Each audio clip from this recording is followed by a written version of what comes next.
लोगों पर देशद्रोह का मुकदमा दर्ज हो, जो बाबा साहब का नहीं वो इस देश का नहीं। गिरिडीह जिला अंतर्गत पंचायत पालमो कोतवाली ढकोइया टाँड़ बढ़ाकर के सरजमीन पर अखिल भारतीय मजदूर कल्याण सेवा संघ की एक बैठक हुई और नेशनल यूनिटी के बैनर तले प्रति वर्ष की तरह 20 मई को आज हम लोगों ने यहाँ पे झंडा तोलन भी किया। आज पूरे देश की अगर नज़र के उठाकर देखा जाए, पूरे देश के हालात को अगर देखा जाए, तो आज राष्ट्र को बचाना सबसे बड़ी चुनौती है, संविधान को बचाना सबसे बड़ी चुनौती है। ये देश का हर नागरिक जान चुका है, देख चुका है और समझ चुका है कि कुछ मुट्ठी भर ऐसे लोग हैं जो पूरे देश में अराजकता फैला कर रखे हैं और लगातार संविधान को कमज़ोर करने का प्रयास कर रहे हैं। ये बैनर, ये कोई राजनीतिक बैनर नहीं है, ये बल्कि एक्ट है, एक कानून है जो 1982 में रजिस्टर्ड हुआ और इनको रजिस्टर्ड कराने के लिए हमारे बड़े बड़े महापुरुषों ने कुर्बानियाँ भी दी, मेहनत किए, लोगों को गोलबंद करने का काम किया, तब कहीं जाकर ये एक्ट बना और ये एक रजिस्ट्रेशन हुआ। आज पूरे देश के हर उस नागरिक को, मैं किसी खास विशेष नहीं बल्कि हर नागरिक को राष्ट्र की संपत्ति को बचाने के लिए आगे आना चाहिए, राष्ट्र को बचाने के लिए आगे आना चाहिए, राष्ट्र की एकता, अखंडता, प्रभुता को बचाने के लिए आगे आना चाहिए।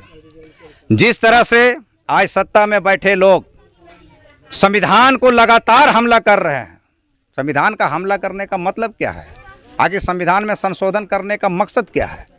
अगर संविधान संशोधन से देश उन्नति की ओर जाता है तो हम उसका स्वीकार करते हैं, हम उनका सम्मान करेंगे, लेकिन लगातार इस संशोधन से उन वंचित पीड़ित लोगों का हकमारी हो रहा है। जैसे अभी कुछ दिन पहले आप लोगों ने देखा होगा, किसान का आंदोलन, इतना बड़ा आंदोलन हुआ। किसान अंग है, जान है, एक धड़कन है इस देश की। अगर किसान की मांगों को अगर हम पूरा नहीं करते हैं, वही किसान है जो हमारा पेट भरता है, अनाज जो आता है। कोई विपत्ति आपदा आती है तो उसे नुकसान उठाना पड़ता है। किसान अपनी जायज़ मांगों के लिए अगर सरकार से मांग करती है तो उसे लाठियां खानी पड़ती है। अभी पिछले सालों में हम लोगों ने देखा 700 किसानों ने आहुति दे दी, अपनी बलिदान की आहुति दे दी। अभी आप देखिए, मजदूरों के लिए पूर्ववर्ती सरकारों ने आज़ादी के टाइम में बाबा साहब भीमराव अम्बेडकर ने 44 तरह के अधिकार कानून दिए थे, लेकिन ये पिछले वर्ष इस सरकार ने, जो वर्तमान सरकार केंद्र में बैठी हुई है, आज मजदूरों के 44 कानून को हटाकर 4 लेबर कोड बिल लाया है। उससे नुकसान देश के सारे मजदूरों को हो रहा है। 12 घंटे कहीं 14 घंटे काम लिया जा रहा है, 8 घंटे का तो सिस्टम ही खत्म कर दिया जा रहा है। उसे संवैधानिक रूप देने का प्रयास किया जा रहा है। इसका हम विरोध करते हैं, राष्ट्रीय एकता इसकी विरोध करती है। अभी कल मैंने एक अखबार देखा, ये बहुत दुखद खबर थी कि हमारे देश के चीफ जस्टिस जब गोवा किसी कार्यक्रम में जाते हुए महाराष्ट्र के हवाई अड्डे पर उतरते हैं तो उनका प्रोटोकॉल का कोई नियम नहीं, कोई डीआईजी नहीं, कोई आला अधिकारी नहीं उसके स्वागत में जाता है। आखिर क्यों? क्या साबित करना चाहते हैं ये लोग सत्ता पर बैठ के कि हम जो चाहेंगे मुट्ठी भर लोग वही करेंगे? अभी ग्वालियर कोर्ट का मामला को देखा जाए, बाबा साहब की मूर्ति को लगाने का विरोध कर रहे हैं वहां के वकील। आखिर वो वकील वो है कौन?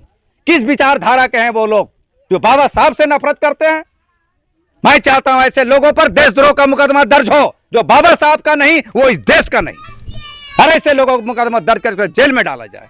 बाबा साहब क्या दिए हैं इस देश को, ये पूरा देश नहीं पूरा विश्व जानता है, और हम बाबा साहब का अपमान नहीं सहेंगे। और राष्ट्रीय एकता के बैनर के तले हम लोग चाहते हैं कि लोग गोलबंद हो और अपने हक अधिकार के लिए, अपने संविधान को बचाने के लिए, अपने राष्ट्र को बचाने के लिए, अपने राष्ट्र की संपत्ति को बचाने के लिए हम लोगों को एक प्लेटफार्म पर आना पड़ेगा। और जब तक हम लोग एक प्लेटफार्म पर नहीं आएंगे, जाति धर्म पंथ से ऊपर उठकर हमारा राष्ट्र है। आज देश में बहुत तरह के राजनीतिक पार्टियां बन गई है, बहुत तरह तरह के झंडे बन गए हैं, लेकिन इस झंडा के नीचे सबको रहना पड़ता है। मैं इस बात को भी मानता हूं कि सब अलग अलग झंडे से जीतकर संसद में जाते हैं, लेकिन संसद में इसी झंडे के नीचे सबको बैठना पड़ता है। वहां क्यों नहीं अपनी पार्टी का झंडा लेकर घुसते हैं? क्योंकि ये संविधान है, यही राष्ट्र की एकता है। उन्हें बताया जाता है कि इसके नीचे सबको रहना है, इसके ऊपर किसी को नहीं जाना है। और आज इस झंडे का अपमान, आज इस देश का अपमान, देश की एकता अखंडता पर चोट पड़ रही है। इसके लिए मैं भी सरकार से मांग करता हूं कि शासन और प्रशासन को इस चीज में एक्टिव होना चाहिए कि जो राष्ट्र विरोधी कार्य करे उसे तुरंत तत्काल कार्रवाई करे, चाहे वो कितने भी बड़े पदों पर क्यों नहीं बैठा हो या किसी भी पार्टी का वो सदस्य क्यों ना हो, उस पर कार्रवाई करके उसे जेल में डालने का काम करें। इससे क्या है, देश के लोगों के अंदर एक अच्छा मैसेज जाएगा, और नहीं तो राष्ट्रीय एकता एक दिन सड़क पर उतरेगी, एक बड़ी गोलबंदी के साथ उतरेगी और राष्ट्र विरोधी कार्य करने वाले लोगों को ये खुद सबक सिखाएगी। उस समय हम लोग साबित करके दिखा देंगे कि राष्ट्रीय एकता क्या है, ये झंडा क्या है, इस झंडे के नीचे रहने वाले लोगों का अधिकार क्या है। इस झंडे को हाथ में पकड़ो, इनका सम्मान करो, राष्ट्र के प्रति समर्पित भाव होकर राष्ट्र के लिए कार्य करो। एक दिन ये राष्ट्र फिर से सोने की चिड़िया बनेगी और हम सभी उन्नति की ओर जाएंगे। और हक अधिकार जिसे आज हम लोग देखते हैं, शोषित वंचित लोगों को बहुत दुख होता है। 77 साल हो गए देश को आजाद हुए, आज भी ग्रामीण क्षेत्रों में आप देखें तो कहीं बिजली नहीं है, कहीं पीने को पानी नहीं है। अरे अमीरों के घर के कुत्ते जितने खाना एक दिन में खाते हैं, हम गरीब लोग पूरा परिवार उतना खाना एक दिन में नहीं खा पाते हैं। ये हमारी स्थिति है। ये देश को आजादी को दिलाने के लिए हमारे महापुरुषों ने बलिदान दिया। क्या इसी दिन के लिए बलिदान दिया कि मुट्ठी भर लोगों के हाथों में पूरे देश को दे दिया जाए और इस देश का गरीब मजदूर किसान इसको वंचित कर दिया जाए, हर हक अधिकार से वंचित कर दिया जाए? इसका हम लोग विरोध करते हैं और सरकार को याद दिलाना चाहते हैं कि हम लोग तब तक ही बर्दाश्त करेंगे जब तक बर्दाश्त करने की क्षमता है। जब हमारे आन बान शान और देश पर आंच आएगी, हम लोग पूरी गोलबंदी के साथ उतरेंगे। उस समय नहीं पहचानेंगे कि कौन सी राजनीतिक दल का ये नेता है, कौन सी राजनीतिक दल का ये विधायक है, कौन से राजनीतिक दल का ये मंत्री है। हम लोग उस पर मुंह तोड़ जवाब देंगे उसको, और उससे जवाब भी तलब करेंगे, मांगेंगे कि आखिर हमें अधिकार से वंचित क्यों रखा गया है। एक विधायक 5 सालों में करोड़पति बनता है, एक सांसद मंत्री 5 सालों में अरबपति बन जाता है। ये वोट देने वाले लोग, ये हम जैसे गरीब मजदूर किसान लोग आखिर रोडपति क्यों बन जाते हैं? आखिर हमारी नीतियां कौन बनाता है? जब तक नीति स्पष्ट सरकार नहीं करेगी, देश विकसित कभी नहीं हो सकता है। आज जांच के नाम पर अपने सत्ता पक्ष के लोगों को बचाया जाता है। क्यों? अगर सरकार के अंदर ईमानदारी है तो सबसे पहले अपने लोगों की जांच कराओ, उसकी चल अचल संपत्ति की जांच कराओ कि 5 वर्ष पूर्व उसकी संपत्ति क्या थी, राज्य की संपत्ति क्या है। तब मैं जानूंगा कि आप पूरी पारदर्शिता से सरकार और राज्य और देश चला रहे हैं। और राष्ट्रीय एकता इस चीज को बर्दाश्त नहीं करेगी। राष्ट्रीय एकता का एक एक सिपाही देश से, देश के शासन प्रशासन से जवाब मांगेगा।